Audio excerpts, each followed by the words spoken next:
The massive doors of the Galactic Council chamber opened with a sound like thunder rolling across mountains. Ambassador Hyunwoo stepped forward, his black diplomatic uniform crisp against the alien architecture that surrounded him. The chamber stretched so far ahead that he could barely see the end. Thousands of seats rose in curved rows, each one filled with beings that looked nothing like humans. Above him, the ceiling showed the stars of the galaxy spinning slowly in real time. Each point of light represented worlds and civilizations that had found their place in this great alliance. Today, Earth hoped to join them. Hyunwoo walked down the central path, his footsteps echoing in the vast space. Behind him came Dr. Kang Min, carrying a case filled with Earth's greatest scientific achievements. Next to Kang Min walked So Young, Earth's most skilled diplomat. She had spent years learning the languages and customs of dozens of alien species. The three humans looked very small in this place built for giants.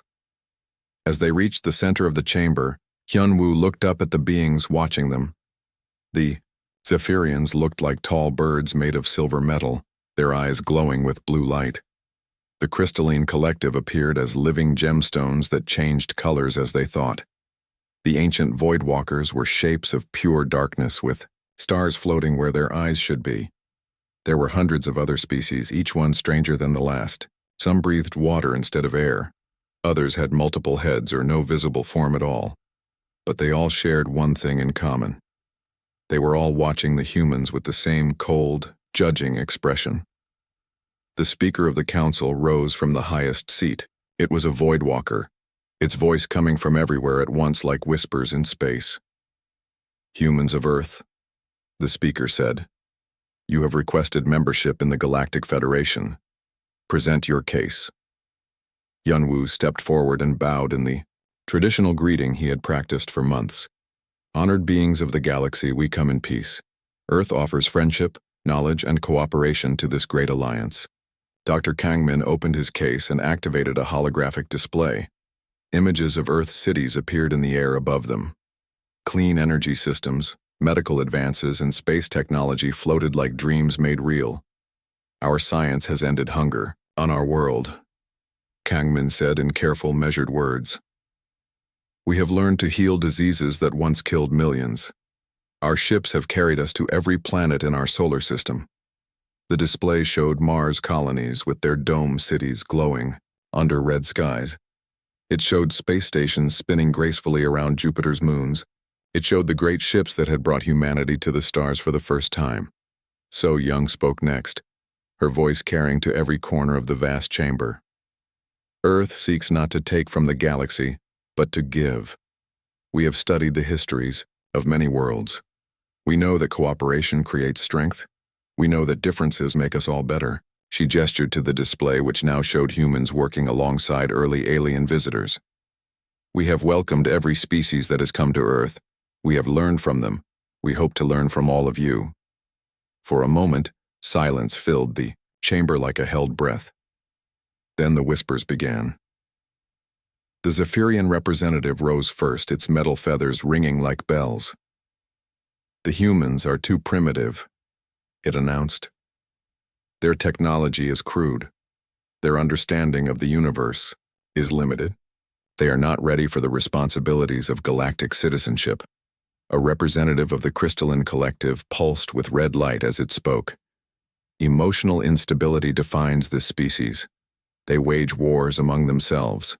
They destroy their own environment. They cannot be trusted with the knowledge of advanced civilizations." One by one, other species added their voices. The humans were too young, too violent, too unpredictable. They had not proven themselves worthy. They did not understand the greater purposes of the galaxy. But it was the ancient Voidwalker who delivered the final judgment. Its voice carried the weight of millions of years. "Insufficient evolutionary development," it said simply. "The humans are denied membership in the Galactic Federation." The speaker rose again. "Furthermore," it continued, "humans are forbidden from establishing colonies beyond their solar system. All trade agreements with Federation members are cancelled. Human ships are banned from Federation space. This decision is final." Hyunwoo, felt the words hit him like physical blows. Decades of preparation, years of hope, centuries of human dreams, all destroyed in moments. But he kept his face calm as he bowed again. "We thank the Council for its consideration," he said with dignity that impressed even his enemies. "Earth will respect the Federation's decision." As the three humans walked back down the long path to the chamber doors, Hyunwoo noticed something that made his blood run cold. Several of the alien representatives were looking at each other with knowing expressions. Small gestures passed between them, quick communications that spoke of plans already made. This rejection had not been a judgment based on Earth's presentation. It had been decided long before the humans ever entered this chamber. Dr. Ji-hai waited for them at the docking bay where Earth's ship rested among the alien vessels. She was Earth's best xenobiologist, and she had spent the last few days studying the Federation's communication networks. "How did it go?" she asked, though she could read the answer in their faces. "Complete rejection," So-young said quietly. "Banned from all Federation space." Ji-hai nodded grimly. "I intercepted some interesting transmissions while you were in." "There," she said, pulling out a data pad. "Encrypted communications between several council members. I cannot break the codes yet, but the timing is suspicious. Messages were sent before your presentation even began." Hyunwoo studied the data, streams on her screen. "They were coordinating something." "More than that," Ji-hai said. "I think they are afraid of something. The message patterns show stress markers, urgency flags. This was not just political rejection. This was fear." As their ship pulled away from the massive station, Hyunwoo watched Nexus Prime grow smaller, in the viewport. Somewhere in that structure, powerful beings had just made a decision that would change the fate of humanity. They had no idea that they had also just made the biggest mistake in galactic history. Earth would remember this day, and the galaxy would learn what happened when you underestimated the species that had crawled out of caves to reach for the stars. 6 months had passed since the rejection, and the galaxy felt very different now. Dongmin stood on the observation deck of New Seoul Station, watching Mars rotate slowly beneath him. The red planet looked peaceful from up here, but he knew the truth was much harder. The terraforming project that had taken 15 years to build was dying. He pressed his hand against the cool metal of the window and watched another supply ship turn away at the edge of the solar system. The ship had come from the Centauri trade, routes loaded with rare minerals that Mars colony desperately needed. But when it reached Jupiter's orbit, it hit the barrier. The Federation had built their blockade well. It was not made of ships or weapons. Instead, they had placed energy field generators throughout the outer solar system. Any ship trying to cross the barrier from outside would simply stop working. Their engines would shut down, their life support would fail, and they would drift helplessly until rescue came. No one could get in. No one could get out. Dongmin turned away from the window and walked through the corridors of the station. The halls that used to bustle with alien traders and diplomats now echoed with emptiness. The few humans who remained worked quietly at their posts, trying to keep the colony running with what they had. In the engineering bay, his team gathered around a holographic display showing resource levels. The news was not good. "Oxygen recycling systems are holding steady," reported his assistant engineer. "But we are down to 6 months of backup filters. The Zephyrian suppliers were our only source for the special crystals we need." "What about the atmospheric processors?" Dongmin asked. "Running at 60% efficiency. We need tritium coils from the Vega system to repair them. Without those, we cannot maintain breathable air for the new sections." Dongmin nodded grimly. Mars colony housed 3 million people now. They could survive, but growing was no longer possible. The dream of turning Mars into a second Earth was slipping away, one broken machine at a time. Meanwhile, back on Earth, President Su Jin stood before the United Earth Council in Geneva. The Great Hall was filled with representatives from every nation, their faces showing the strain of the last 6 months. "Fellow humans," Su Jin began, her voice carrying clearly through the chamber. "We face a challenge unlike any in our history. The galaxy has turned its back on us. But we will not despair, we will not surrender, we will prove our worth through our own strength. The applause was thunderous, but Sujin could see the worry in their eyes. Earth's economy had taken a massive hit when the alien trade stopped. Entire industries that depended on off-world materials were shutting down. Cities that had grown rich from interstellar commerce were struggling to survive, but humans had survived. Worse before. They had survived ice ages and plagues, wars and disasters. They would survive this too. On Luna Base, Wu Jin worked deep into the night, surrounded by stacks of documents and data screens.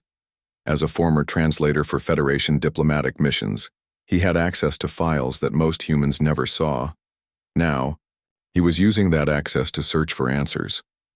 He had been studying the Federation's membership records for weeks, looking for patterns in who got accepted and who got rejected. What he found made his blood run cold. Every species currently in the Federation had been required to prove the same things before admission. They had to show controlled aggression in dealing with other species. They had to demonstrate efficient resource extraction from their home worlds. They had to display hierarchical social organization that could be easily managed. But the species that got rejected told a different story. The gentle builders, who created floating cities that worked with nature instead of against it. The harmony singers, who had achieved perfect peace across their entire world. The deep thinkers who spent centuries in meditation rather than conquest. All rejected, all banned, all forgotten. Wu Jin leaned back in his chair and stared at the data. The Federation was not what it claimed to be. It was not a peaceful alliance of equals.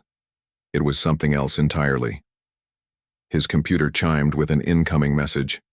It was from Captain Yun Su at the Deep Space Monitoring Station near Pluto. Her message was short but alarming. Federation fleets detected at system edge. Not blockade ships. Research vessels. They are watching us. Wu Jin immediately opened a secure channel to Yun Su's station. Her face appeared on his screen, tired but alert. "What exactly are you seeing out there?" he asked. 3 different Federation science ships positioned just outside the barrier, Yun Su replied. "They are not trying to hide. They want us to know they are there. They have been scanning our planets, our ships, our communications. They are studying us like laboratory animals. How long have they been there?" "Since the barrier went up. Maybe longer." "Wu Jin, I think this whole isolation thing is not punishment. I think it is an experiment." That night, Wu Jin called a secure meeting with the other researchers who had been investigating the Federation. They met in a shielded room deep beneath Luna Base, where no outside signals could penetrate. Dr. Ji Hai attended by hologram from Earth. Ambassador Hyun-woo joined from the diplomatic station on Europa. Captain Yun-su linked in from her monitoring post. "I have been analyzing the rejection patterns," Wu Jin began. "The Federation does not reject species for being too primitive. They reject species for being too different from what they want." "What do they want?" Ji Hai asked. "Control. The Federation is not a democracy. It is an empire pretending to be an alliance. They only accept species that will fit into their hierarchy. Species that will follow orders without question. Species that will strip their worlds bare and hand the resources over to Federation control." Hyun-woo leaned forward. "And humanity? We failed their test. We showed too much cooperation with each other. Too much concern for our environment. Too much independence. We are exactly the kind of species they fear," Yun-su added her observation. "The research ships are not just watching our technology. They are studying our behavior, how we react to isolation, how we adapt, how we survive. They are waiting for us to break," Ji Hai realized. "They want to see if isolation will make us desperate enough to accept their terms, to become the kind of species they can control." The room fell silent as the implications sank in. Humanity was not just rejected from galactic society. They were trapped in a cage being observed and tested by their captors. But as Wu Jin looked around at the determined faces of his colleagues, he felt something the Federation had not expected. Humans did not break easily. And they were very good at surprising their enemies. "Let them watch," he said quietly. We have work to do. 18 months had passed since the galaxy turned its back on humanity. Deep beneath the ice of Antarctica, Dr. Minho worked in a laboratory that most of Earth did not know existed. The Antarctic Deep Space Laboratory had been built in secret, carved into the rock 2 kilometers below the frozen surface. Here, Earth's best scientists studied the technology that kept them trapped. They analyzed every piece of Federation equipment they could find, searching for weaknesses in the energy barriers that surrounded their solar system. Min-ho stood before a massive quantum scanner, watching patterns of light dance across multiple screens. For months, his team had been studying the barrier generators, trying to understand how they worked. The Federation technology was far beyond anything humans had built, but Min-ho refused to give up. "Doctor, you need to see this," called Aren from across the laboratory. She was the team's quantum physicist, brilliant and persistent in ways that made even Min-ho impressed. He walked over to her workstation, where strange waves moved across her monitors like ocean currents made of light. "What am I looking at?" "I was running tests on the Federation barrier frequency when I noticed something odd," Aren explained, pointing to peaks and valleys in the energy patterns. "These distortions should not exist. The Federation technology is too advanced to have random interference." Min-ho studied the readings more carefully. "Where is the interference coming from?" "That is the interesting part. The distortions only appear when humans are near the scanning equipment. Watch." Aren stepped away from her console. The wave patterns became smooth and regular. When she stepped back, small ripples appeared again. "Equipment malfunction?" Min-ho suggested, but he could see Aren shaking her head. "I thought so too, but I tested it with 12 different people over 3 days. Every human creates the same effect. Every human changes the quantum readings just by being present." Min-ho felt his heart rate increase. "Show me more." Over the next few hours, Aren demonstrated her discovery with test after test. When humans approached quantum equipment, the readings changed in predictable ways. When humans concentrated on specific thoughts, the changes became stronger. When multiple humans worked together, the effects multiplied beyond what should have been mathematically possible. "I think human consciousness creates micro-distortions in space-time," Aren said quietly. "Each person generates tiny changes in quantum probability. But when we combine those changes, probability cascades," Min-ho finished, understanding flooding through him. "We are unconsciously affecting reality around us." "It explains so many things," Aren continued, excitement growing in her voice. "Why human explorers always seem to find exactly what they need at the right moment. Why our rescue missions succeed against impossible odds. Why our technology works even when it should fail." As if summoned by their discovery, Taeho burst into the laboratory. He was the team's communications expert, responsible for monitoring galactic transmissions. His face was pale with shock. "You have to hear this," he said, connecting his portable decoder to the laboratory's main speakers. "I intercepted this transmission from a Federation research ship 3 hours ago." Static filled the air, then cleared to reveal alien voices, speaking in the clicking language of the crystalline collective. "The human anomaly grows stronger," one voice said. "Quantum disturbance readings have increased by 30% since the isolation began." "Are they developing new technology?" asked another voice. "Negative. The disturbances appear to be biological in origin.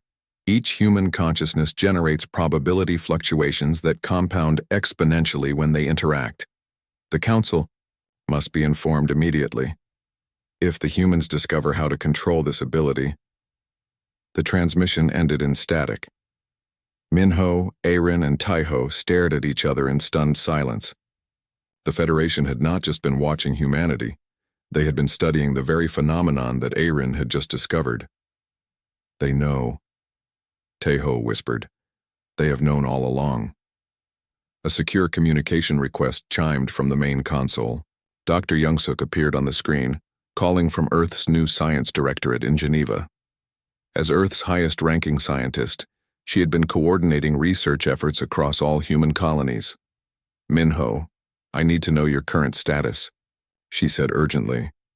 "We are getting strange reports from research stations throughout the solar system. equipment behaving in ways that violate known physics. Reality itself seems to be becoming more flexible around human populations. We just discovered why, Minho replied, and quickly explained their findings about human quantum consciousness. Young-suk listened intently, her expression growing more serious with each detail. When he finished, she was quiet for a long moment. "This changes everything," she finally said. "The Federation did not reject us because we were too primitive. They rejected us because they were afraid of what we might become. Afraid of our potential," Aaron added. "More than that," Young-suk continued, "I have been reviewing historical records of other species that were rejected by the Federation. Every single one showed signs of consciousness-based reality manipulation. The gentle builders could make plants grow in impossible ways. The harmony singers could synchronize the weather across entire continents. The deep thinkers could slow time during their meditations. And they were all rejected."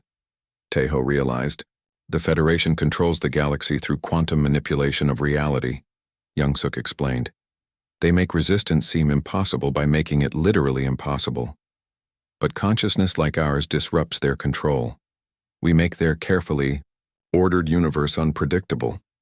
As they talked, alarms began sounding throughout the Antarctic laboratory.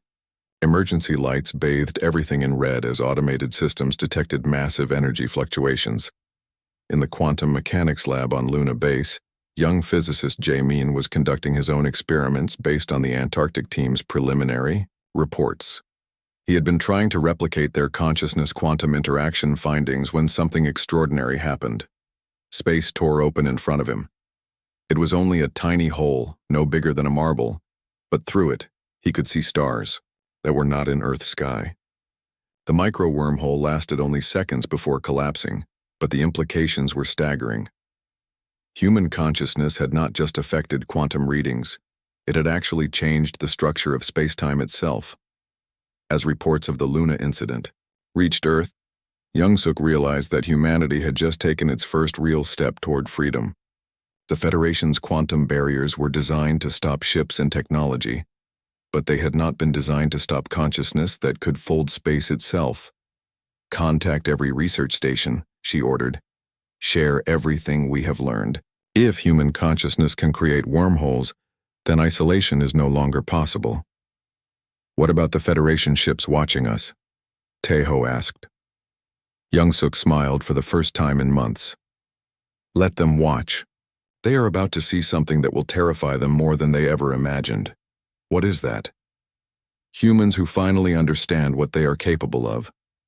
Deep in space, Federation sensors detected the quantum disturbance from Jae-min's experiment.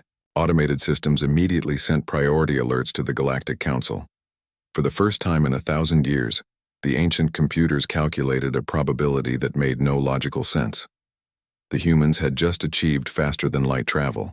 Without using any technology the Federation could understand or control. The cage was starting to break. 2 years had passed since Jae-min's accidental wormhole experiment, and humanity had not been sitting idle. Captain Kyung-ho stood in the cockpit of the Probability Wave, humanity's first ship designed to work with consciousness rather than against it. The vessel looked strange compared to traditional spacecraft. Where other ships had massive engines and fuel tanks, the Probability Wave had meditation chambers and quantum resonance amplifiers. "All systems ready for jump test," reported his co-pilot from the navigation station. "Destination locked on Proxima Centauri." Kyung-ho took a deep breath and placed his hands on the consciousness interface panel. The ship had been built around the discoveries of the Antarctic laboratory. Instead of fighting space-time with brute force, it worked with human quantum awareness to fold reality gently, beginning consciousness synchronization, Kyung-ho announced.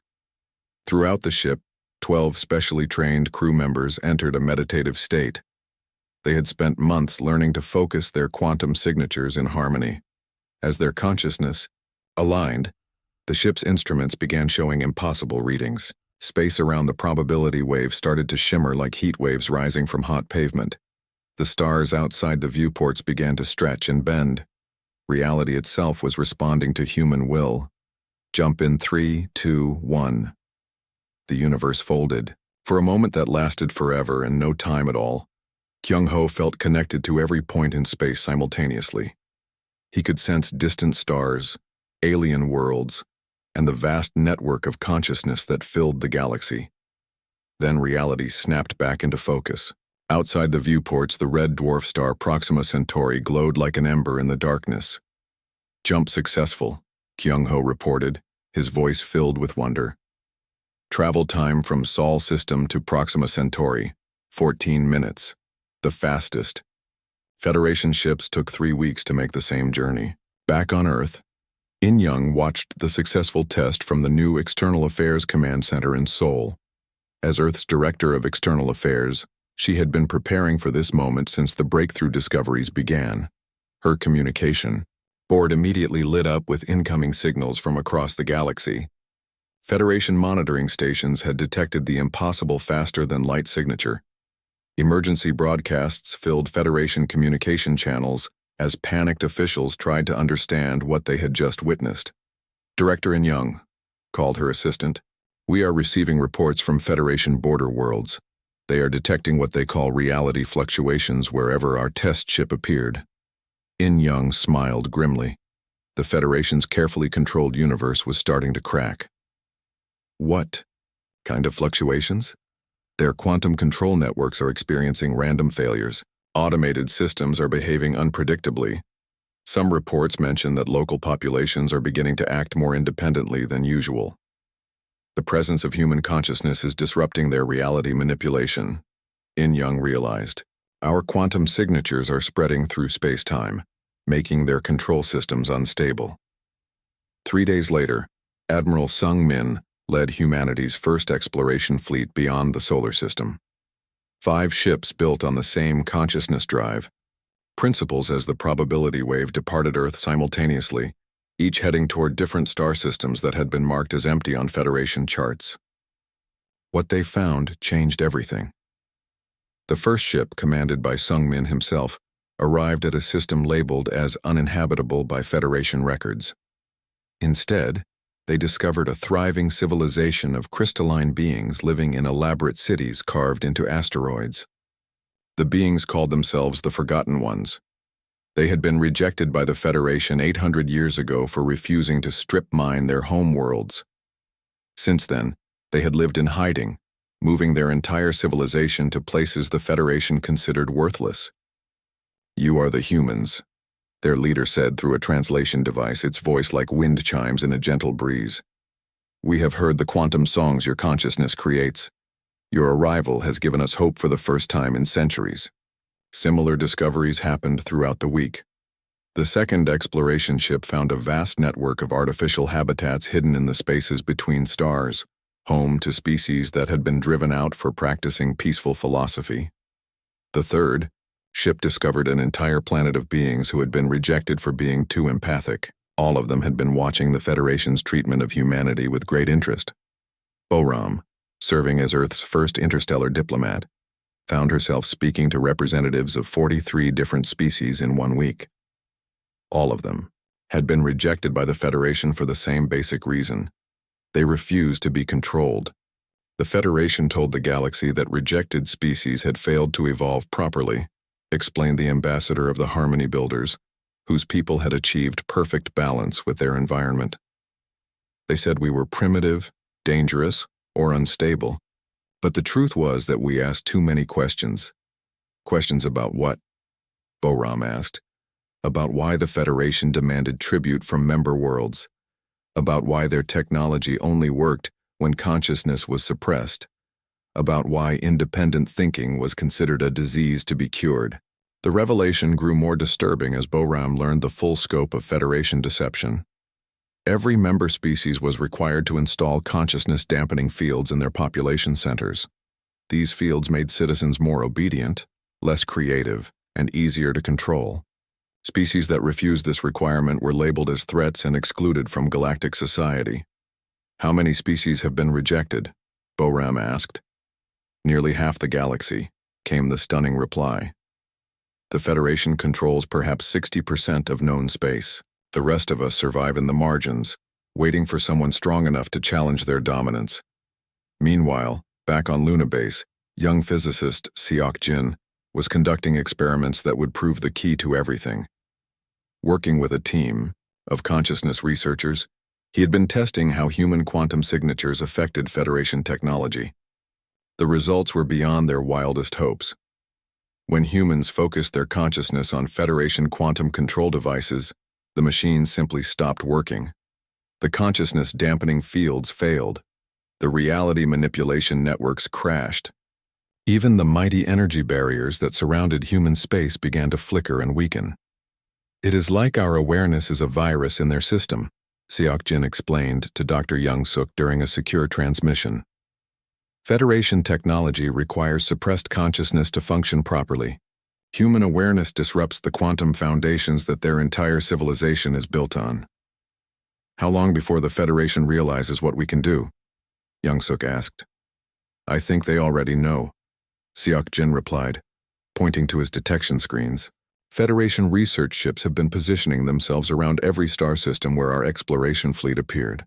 They are not just watching anymore. They are preparing for something." As if summoned by his words, alarms began sounding throughout Luna Base. Captain Yunsu's voice came over the emergency communication system from the Deep Space Monitoring Station. "All stations, this is Pluto Control. Federation fleet movements detected throughout the galaxy. Massive force deployments toward human space. Estimated arrival time 6 days." In-young received the same alert at External Affairs Command. As she watched the tactical displays showing hundreds of Federation warships converging on human space, she realized that the galaxy was about to change forever. The Federation had spent 2 years studying humanity, hoping to find a way to control or eliminate the consciousness threat. Now they had apparently decided that study time was over. But they had made one critical mistake. They had given humanity just enough time to discover that they were not alone. Across the galaxy, the forgotten peoples were stirring from their hiding places, inspired by human defiance and armed with the knowledge that Federation control could be broken. The war for galactic freedom was about to begin, and humanity had just become the spark that would ignite it. As Sungmin's exploration fleet prepared to return to Earth, the Admiral sent a message that would be remembered throughout galactic history. "This is Admiral Sungmin to all human forces. We have found our allies. The galaxy is ready for change. Time to come home and prepare for the fight of our lives." The massive doors of the Galactic Council chamber opened once again, but this time Ambassador Hyunwoo did not walk alone. Behind him came representatives of 47 different species, all of them bearing the symbols of the Consciousness Coalition. The Harmony Builders carried crystals that sang with pure tones. The Deep Thinkers moved like living shadows filled with starlight. The Gentle Builders wore robes woven from plants that grew in impossible colors. All of them had been rejected by the Federation. All of them had waited centuries for this moment. The A chamber looked exactly the same as it had 3 years ago, but everything else had changed.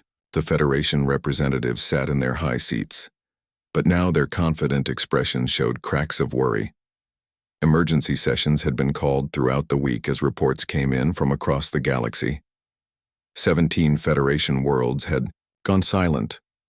Their consciousness-dampening networks had mysteriously failed and their populations had begun asking dangerous questions. 3 major trade routes had been disrupted by ships that appeared and disappeared without using detectable technology. Most disturbing of all, reality itself seemed to be becoming more flexible in systems where humans had visited. Speaker of the Council, the ancient Voidwalker, rose from the highest seat. Its voice carried the same authority as before, but Hyunwoo could hear something new underneath the words. "Fear. Humans of Earth," the speaker announced. "You were forbidden from Federation space. Your presence here violates the terms of your exclusion." Hyunwoo stepped forward, but this time he did not bow. "We are not here to request membership," Hitai said, his voice carrying clearly through the vast chamber. "We are here to deliver a message." "You have no authority to deliver anything," snapped the Zephyrian representative, its metal feathers bristling with anger. "You are primitive beings playing with forces beyond your understanding." "Are we?" Yunwoo asked calmly. He gestured to the representatives behind him. "Tell me, Honored Council, How many of these species do you recognize? Murmurs began to ripple through the Federation seats. Many of the council members were indeed recognizing faces they thought they would never see again.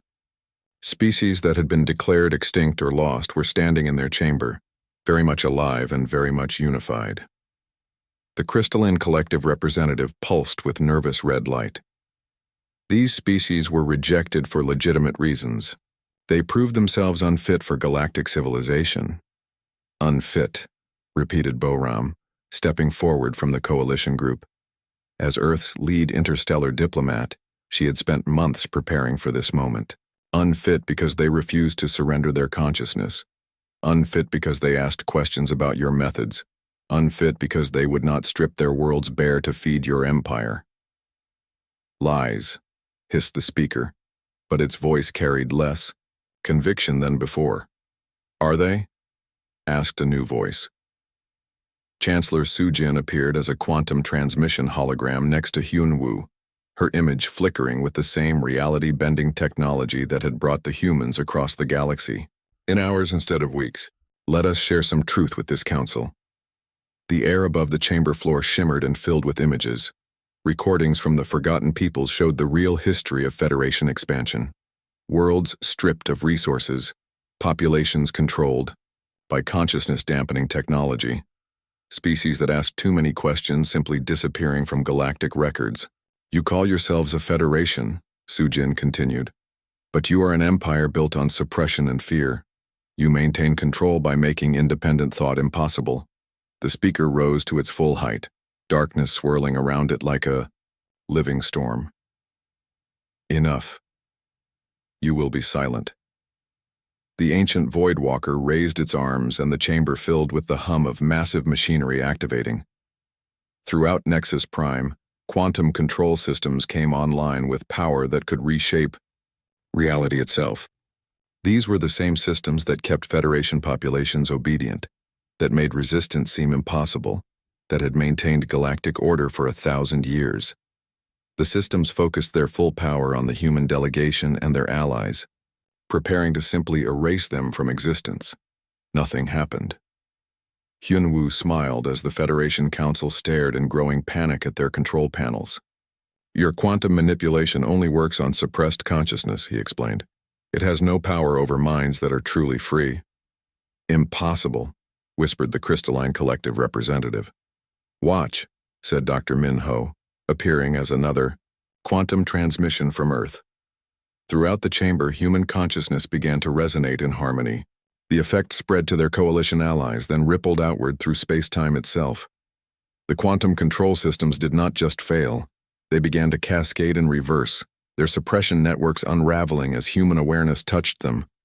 Throughout Nexus Prime, Federation citizens who had lived their entire lives under consciousness dampening suddenly found themselves thinking clearly for the first time. What are you doing? Demanded the speaker, its voice rising to a shriek. Setting the galaxy free, Hyunwoo replied. He turned to face not just the council, but the billions of beings watching this transmission throughout Federation space. Citizens of the galaxy, hear the declaration of Earth. Chancellor Sujin's voice rang out across the chamber and beyond, carried by quantum transmissions that the Federation could no longer control.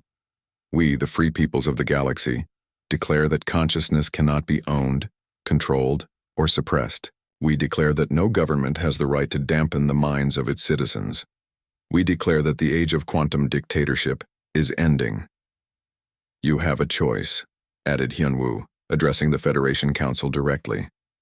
Join us in building a true alliance based on freedom and cooperation, or watch your empire of control crumble as consciousness awakens throughout the galaxy.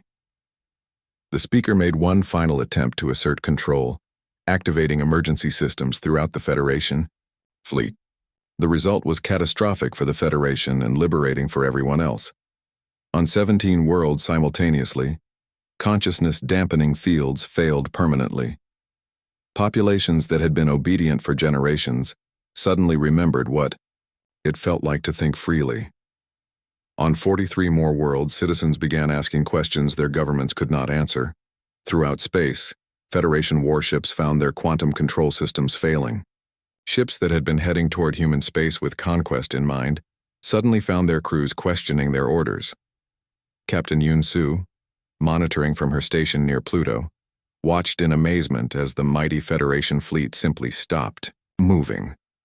Ship after ship dropped out of formation as their crews demanded to know why they were attacking species that had done nothing wrong. "This is impossible," repeated the speaker. But its words carried no power now. "This is inevitable," corrected Hyunwoo. "Consciousness wants to be free. You have spent 1,000 years suppressing that truth, but truth has a way of breaking through eventually." The coalition representatives began to leave the chamber, their mission accomplished. As they walked toward the exit, Hyunwoo turned back to address the council one final time. "The galaxy is changing," he said. "You can change with it, or be left behind. But you can never again control the minds of free beings." 6 months later, Dongmin stood on the observation deck of a new kind of ship.